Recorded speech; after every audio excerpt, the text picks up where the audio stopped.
1933ರ April 1ರಂದು ಭಾರತೀಯ ವಾಯುಪಡೆಯ ಮೊದಲ ವಿಮಾನವು ಹಾರಾಟ ನಡೆಸಿತು.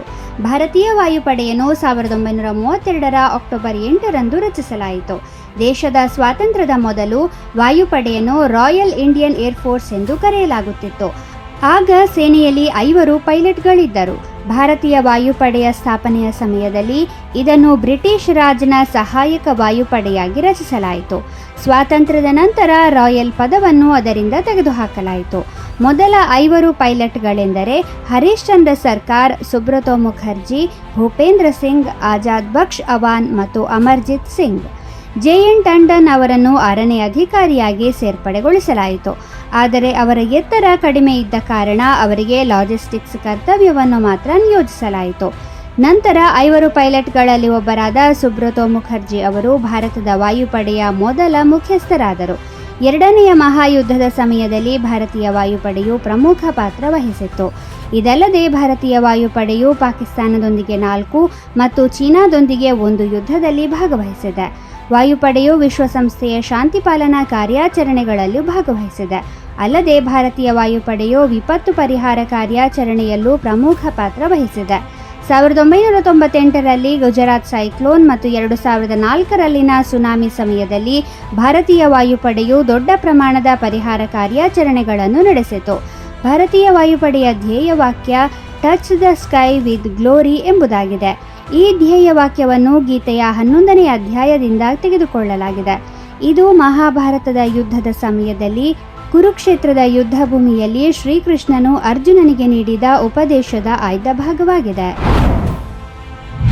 ಭಾರತೀಯ ರಿಸರ್ವ್ ಬ್ಯಾಂಕ್ ಅನ್ನು 1935ರ ಏಪ್ರಿಲ್ 1ರಂದು ಸ್ಥಾಪಿಸಲಾಯಿತು. ಆ ಸಮಯದಲ್ಲಿ RBI ಕೇಂದ್ರ ಕಚೇರಿ ಕೋಲ್ಕತ್ತಾದಲ್ಲಿತ್ತು ಮತ್ತು ಸರ್ ಓಸ್ಬೋರ್ನ್ ಸ್ಮಿತ್ ಅದರ ಮೊದಲ ಗವರ್ನರ್ ಆದರು. ನಂತರ ಕೇಂದ್ರ ಕಚೇರಿಯನ್ನು ಮುಂಬೈಗೆ ಸ್ಥಳಾಂತರಿಸಲಾಯಿತು.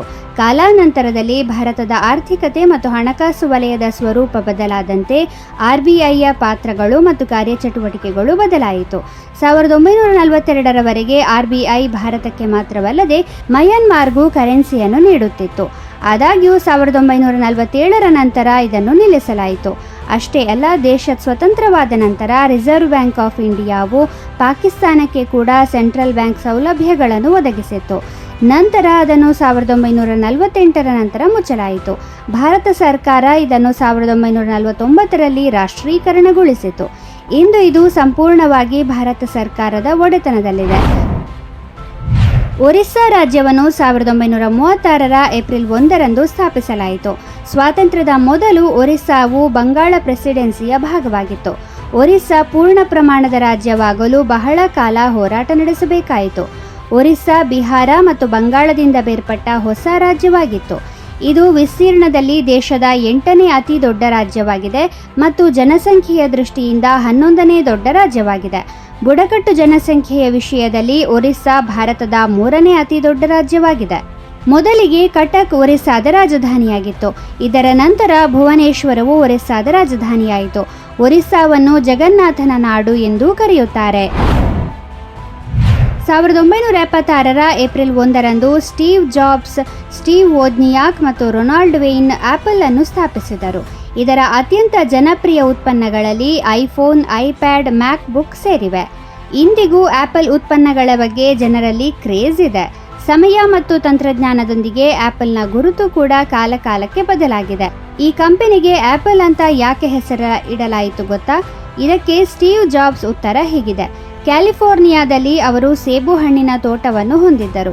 ಅಲ್ಲಿ ಸಾಕಷ್ಟು ಸಮಯ ಕಳೆದಿದ್ದರು. ಆದ್ದರಿಂದಲೇ ಆಪಲ್ ಎಂಬುದು ಕಂಪನಿಯ ಹೆಸರುಗಳ ಪಟ್ಟಿಯಲ್ಲಿ ಅಗ್ರಸ್ಥಾನದಲ್ಲಿತ್ತು. ಅದೇ ಸಮಯದಲ್ಲಿ ಆಪಲ್ನ ಮೊದಲ ಲೋಗೋ ಐಸಾಕ್ ನ್ಯೂಟನ್ನ ಚಿತ್ರವನ್ನು ಹೊಂದಿತ್ತು. ಅದರಲ್ಲಿ ಅವರು ಸೇಬಿನ ಮರದ ಕೆಳಗೆ ಕುಳಿತಿದ್ದರು. ಗುರುತ್ವಾಕರ್ಷಣೆಯನ್ನು ಕಂಡುಹಿಡಿಯಲು ನ್ಯೂಟನ್ನನ್ನು ಪ್ರೇರೇಪಿಸಿದ ಘಟನೆಯನ್ನು ಈ ಚಿತ್ರವು ಚಿತ್ರಿಸುತ್ತದೆ. ನಂತರ 1977ರಲ್ಲಿ ಅದನ್ನು ಬದಲಾಯಿಸಲು ನಿರ್ಧರಿಸಲಾಯಿತು. ಏಪ್ರಿಲ್ ಫೂಲ್ ದಿನವನ್ನು ಪ್ರತಿ ವರ್ಷ ಏಪ್ರಿಲ್ 1ರಂದು ಆಚರಿಸಲಾಗುತ್ತದೆ. 1964ರಲ್ಲಿ ಭಾರತದಲ್ಲಿ ಏಪ್ರಿಲ್ ಫೂಲ್ ಎಂಬ ಹೆಸರಿನ ಚಲನಚಿತ್ರವನ್ನು ನಿರ್ಮಿಸಲಾಗಿತ್ತು. ಅದರಲ್ಲಿನ ಏಪ್ರಿಲ್ ಫೂಲ್ ಬನಾಯ ಉನ್ಕೋ ಗುಸ್ಸಾ ಆಯಾ ಎಂಬ ಹಾಡು ಇಂದಿಗೂ ಜನರ ನೆನಪಿನಲ್ಲಿದೆ. ಕೆಲವು ಕಥೆಗಳ ಪ್ರಕಾರ ಏಪ್ರಿಲ್ ಫೂಲ್ ದಿನವು 1582ರಲ್ಲಿ ಪ್ರಾರಂಭವಾಯಿತು. ಆ ಸಂದರ್ಭದಲ್ಲಿ ಫ್ರಾನ್ಸ್ನಲ್ಲಿ ಜೂಲಿಯನ್ ಕ್ಯಾಲೆಂಡರ್ ಬದಲಿಗೆ ಗ್ರೆಗೋರಿಯನ್ ಕ್ಯಾಲೆಂಡರ್ ಅನ್ನು ಅಳವಡಿಸಲಾಯಿತು. ಜೂಲಿಯನ್ ಕ್ಯಾಲೆಂಡರ್ನಲ್ಲಿ ಹಿಂದೂ ಹೊಸ ವರ್ಷದಂತೆ ಮಾರ್ಚ್ ಅಂತ್ಯದಲ್ಲಿ ಅಥವಾ ಏಪ್ರಿಲ್ ಆರಂಭದಲ್ಲಿ ವರ್ಷವು ಪ್ರಾರಂಭವಾಗುತ್ತಿತ್ತು. ಆದರೆ ಗ್ರೆಗೋರಿಯನ್ ಕ್ಯಾಲೆಂಡರ್ ಪ್ರಕಾರ ಹೊಸ ವರ್ಷವು ಜನವರಿ 1ರಂದು ಪ್ರಾರಂಭವಾಗುತ್ತದೆ. ತಡವಾಗಿ ಕ್ಯಾಲೆಂಡರ್ ಬದಲಾವಣೆಯ ಮಾಹಿತಿ ಪಡೆದವರು ಮಾರ್ಚ್ ಕೊನೆಯ ವಾರದಿಂದ ಏಪ್ರಿಲ್ 1ರವರೆಗೆ ಹೊಸ ವರ್ಷವನ್ನು ಆಚರಿಸುವುದನ್ನು ಮುಂದುವರೆಸಿದರು ಮತ್ತು ಇದರಿಂದಾಗಿ ಅವರನ್ನು ಸಾಕಷ್ಟು ಗೇಲಿ ಮಾಡಲಾಯಿತು. ಹಾಗಾಗಿ ಅವರನ್ನು ಏಪ್ರಿಲ್ ಫೂಲ್ ಎಂದು ಕರೆಯಲಾಗುತ್ತಿತ್ತು.